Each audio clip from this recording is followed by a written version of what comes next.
دوستوں پرانے زمانے کی بات ہے کہ ایک بادشاہ سلامت نے رات کو گیدڑوں کی آوازیں سنی تو صبح وزیر سے پوچھا کہ رات کو یہ گیدڑ بہت زیادہ شور کیوں کر رہے تھے، آخر اس کی کیا وجہ ہے۔ اس وقت کے وزیر بھی عقل مند ہوا کرتے تھے۔ انہوں نے کہا کہ جناب کھانے پینے کی چیزوں کی کمی ہوگی، اس لیے بیچارے بھوک کی وجہ سے فریاد کر رہے ہیں۔ تو حاکم وقت نے آرڈر دیا کہ ان کے کھانے پینوں کا بندوبست کیا جائے۔ وزیر صاحب بہت چالاک تھے، انہوں نے بہت سارا مال اکٹھا کیا اور اس میں سے کچھ گھر بھجوا دیا اور کچھ رشتہ داروں اور دوستوں میں تقسیم کر دیا۔ اگلی رات کو پھر وہی آوازیں آئیں تو صبح بادشاہ نے وزیر سے پوچھا کہ کل آپ نے سامان نہیں بھجوایا تھا؟ تو وزیر نے فوری جواب دیا کہ جناب سامان تو کل ہی بھجوا دیا تھا۔ اس پر بادشاہ نے پوچھا کہ پھر یہ شور دوبارہ کیوں کر رہے ہیں؟ تو وزیر نے کہا کہ جناب سردی کی وجہ سے شور کر رہے ہوں گے، آپ کو تو پتہ ہے کہ سردی کی جتنی شدت ہے تو بیچارے جانور اور کیا کریں گے۔ تو بادشاہ نے آرڈر جاری کیا کہ بستروں کا انتظام کیا جائے۔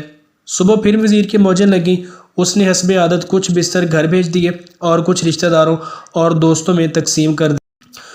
اور پھر جب اگلی رات آئی تو ظاہر سی بات ہے کہ گیدڑوں کی آوازیں تو پھر آنا ہی تھیں۔ جب بادشاہ نے یہ آوازیں دوبارہ سنی تو بادشاہ کو غصہ آیا اور اس نے اسی وقت وزیر کو طلب کیا اور پوچھا کہ کیا تم نے بستروں کا انتظام نہیں کیا تھا؟ تو وزیر نے مؤدب ہو کر جواب دیا جناب وہ سب کچھ تو ہو چکا تھا۔ تو بادشاہ نے پوچھا کہ پھر یہ شور ابھی تک کیوں آ رہا ہے؟ تو وزیر نے اب بادشاہ کو تو مطمئن کرنا ہی تھا، اس نے اوکے کی رپورٹ بھی دینی تھی۔ اس نے کہا کہ میں جا کر پتہ کر کے آتا ہوں کہ آخر ماجرا کیا ہے۔ جب وزیر واپس آیا تو مسکراہٹ لبوں پر سجائے آداب عرض کیا اور کہا کہ بادشاہ سلامت یہ شور نہیں کر رہے بلکہ آپ کے کھانے پینے اور بستروں کی فراہمی کے بعد آپ کا شکریہ ادا کر رہے ہیں، اور یہ شکریہ اب یہ روزانہ ادا کیا کریں گے۔ بادشاہ یہ سن کر بہت خوش ہوا اور وزیر کو انعام و اکرام سے نواز کر واپس بھیج دیا۔